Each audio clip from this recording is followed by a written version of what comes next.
Hello friends, welcome back to this channel. दोस्तों, इस video में हम वोडाफोन आइडिया के लिए बातचीत करेंगे, लेकिन उससे पहले आप लोगों से रिक्वेस्ट करना चाहूँगा। पहली रिक्वेस्ट ये है, अगर आप चैनल को फर्स्ट टाइम देख रहे हैं, मेक श्योर कि सब्सक्राइब करके बेल आइकन को हिट कर लीजिए, ताकि दोस्तों आपको वीडियोज़ की नोटिफिकेशन मिलती रहें। और डीमैट या ट्रेडिंग अकाउंट अगर आपको ओपन कराना है, डिस्क्रिप्शन बॉक्स में जाइएगा, एक लिंक मिल जाएगा। दोस्तों, Vodafone idea last trading session में अगर हम देखें तो 15 पैसे की तेज़ी के साथ बंद हुआ 10.25 के ऊपर। अगर हम पूरे इंट्राडे में देखें तो 10.20 पे ओपन होकर के 10.05 का लो और 10.45 का हाई बनाया और 10.25 के ऊपर बंद हुआ। करस्पॉन्डिंग मार्केट कैप है दोस्तों इस 32,921 करोड़ रुपए। वोडा आइडिया का 52 वीक हाई है 16.80 का, लो है 4.55 का। लास्ट ट्रेडिंग सेशन में कंबाइंड बेसिस पे यानी एनएससी प्लस बीएससी दोनों प्लेटफॉर्म पे टोटल अगर आप देखेंगे तो आप देखिए यहाँ पे 39.9% लगभग 40% की डिलीवरी उठाई गई। 29 करोड़ 21 लाख 86,070 क्वान्टिटीज़ की ट्रेडिंग करी गई, जिसमें से 11 करोड़ 64 लाख 98,150 क्वान्टिटीज़ की डिलीवरी उठाई गई। परसेंटेज ऑफ डिलीवरी के रूप में देखिएगा तो 39.9%, तकरीबन 40% की डिलीवरी है। डिलीवरी काफ़ी कई दिन से शानदार उठाई जा रही है दोस्तों। अब दोस्तों आप पूछेंगे कि सब कुछ बढ़िया चल रहा है तो फिर 10 रुपये के लेवल को छोड़ के ऊपर क्यों नहीं जा रहा है, बताओ।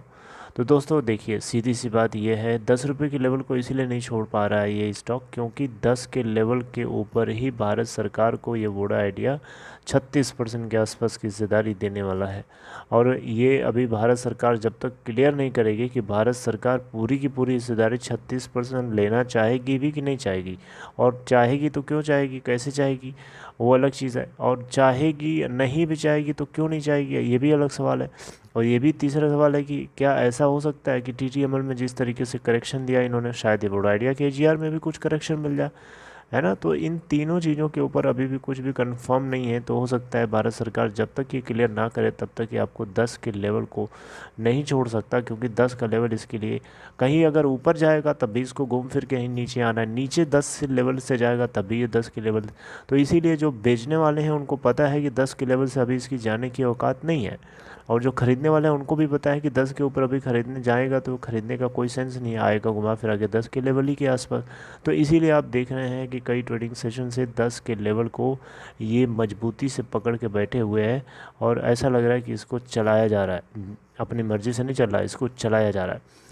अब दोस्तों यहाँ पे एक खबर आपको मैंने बताया भी था, पहले भी हिंट किया था कि वोडाफोन आइडिया के अंदर वोडाफोन ने अपनी हिस्सेदारी को बढ़ा लिया है। अब देखिए यहाँ पे, इससे पहले वोडाफोन की जो हिस्सेदारी थी वोडा आइडिया के अंदर 44.39% थी, अब बढ़ करके 47.61% हो गई है। क्योंकि रिसेंटली आपको मैंने बताया था कि ब्रिटिश टेलीकॉम जायंट वोडाफोन ने स्टेक यहाँ पे अपनी बढ़ा ली है वोडा आइडिया के अंदर 47.61% through it's subsidiary company prime metals limited. आपको बताना चाहूँगा, prime metal limiteds Vodafone idea के अंदर वोडाफोन कंपनी की जो टोटल होल्डिंग इससे पहले थी 44.39% थी। अब इसमें अगर आप ब्रेक डाउन करके देखेंगे तो प्राइम मेटल्स जो है, prime metals limited Voda idea के अंदर इससे पहले 21 करोड़ 85 लाख 52,000 नहीं 218 करोड़ 55 लाख 26,081 इक्विटी शेयर्स को होल्ड करता था। यानी वोडा आइडिया के अंदर प्राइम मेटल्स अगर हम देखें तो 7.61% टोटल शेयर्स होल्ड करता था, लेकिन अब इन्होंने और 57 करोड़ 9 लाख 58,646 इक्विटी शेयर्स को एक्वायर कर लिया है। तो अब इनकी जो शेयर होल्डिंग है बढ़ जाती है। यानी अगर हम वोडाफोन की सीधे बात करें तो वोडाफोन अब 47.61% की होल्डिंग वोडा आइडिया के अंदर सबसे ज़्यादा अभी इस समय रखे हुआ है, बढ़ा लिया है।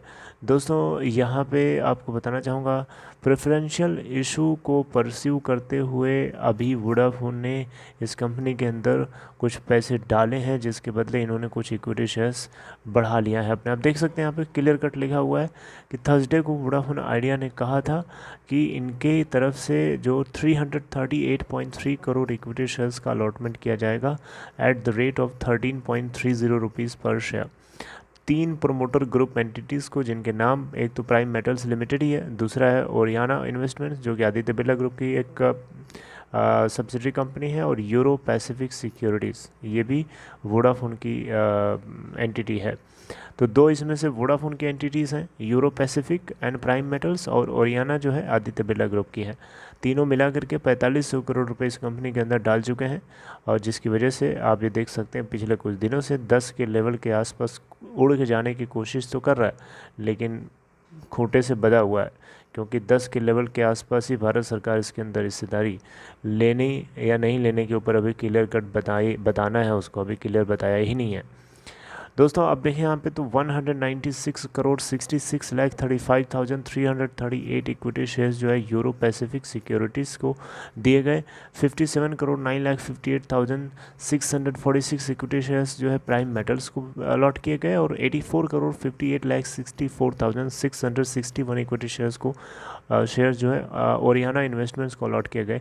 इन तीनों का अगर आप मिला करके टोटल देखेंगे तो 338.3 करोड़ इक्विटी शेयर्स का अलॉटमेंट किया गया तीनों के तीनों प्रमोटर एंटिटीज़ को एट द रेट ऑफ 13.30 पर शेयर।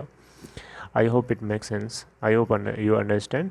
तो दोस्तों एक तरीके से देखा जाए तो टोटल 4500 करोड़ रुपए जो है 14,500 करोड़ रुपए के फंड रेजिंग प्लान में से प्रमोटर्स ने तो डाल दिया अपना, लेकिन अब 10,500 करोड़ रुपए कौन डालेगा उसके लिए अब समय बताएगा, क्योंकि अभी तक तो 31 मार्च 2022 वॉज द डेडलाइन। अब 31 मार्च 2022 तो निकल गया, वापस तो आएगा नहीं। अब 31 क्या, अब तो 2023 आ चुका है, फाइनेंशियल ईयर 2023 चल रहा है। तो अब देखना होगा कि इसमें क्या होता है। अब ये ऐसे ही टलता रहेगा तो फिर ये गलत है, ऐसा नहीं होना चाहिए। तो जल्दी से जल्दी फ़ंड को रेज़ किया जाना चाहिए, और इसमें जितना डिले होगा उतना ही प्रॉब्लम है, क्योंकि प्रमोटर्स को सिर्फ 4500 करोड़ रुपए डाल देने से कुछ नहीं होगा। ऊँट के मुंह में एक जीरा फेंक देने से ऊँट का पेट नहीं भर जाता। तो वही है यहाँ पे वोडा आइडिया का जो डेट है जितना, उस डेट के सामने जो है 4500 करोड़ रुपए बिल्कुल ऊँट के मुंह में जीरा डाल देने के बराबर है, और बोल देना इसका पेट भर गया। ऐसे नहीं होता है। इसको फंड, काफ़ी हैवी फंड की ज़रूरत है, और उसके लिए देखना होगा कि कितना डेवलपमेंट होता है। जो कुछ होगा हम लोग डिस्कस करते रहेंगे। बाकी आप लोग अपना पॉइंट ऑफ व्यू भी ज़रा शेयर करिए कि आप लोग कैसे देखते हैं फ़ंड को लेकर के। क्या अभी तक ये गेम खेल रहा है, ऐसे ही खेल रहा है वोडा आइडिया का मैनेजमेंट, या फिर कुछ हो भी रहा है? आप अपना पॉइंट ऑफ व्यू ज़रा शेयर करिए, मैं उसके ऊपर भी विचार करूँगा, बातचीत करूँगा आपसे, और फिर उसके ऊपर हम चर्चा करते रहेंगे। आप परेशान न होइए, आप लोगों से बातचीत जारी रहेगी, और हम कोशिश करेंगे कि जल्दी से जल्दी जो है आप लोगों तक खुश खबर जो है निकले और मैं आप तक पहुंचाऊं। चलिए अपना ख्याल रखिए दोस्तों, टेक केयर।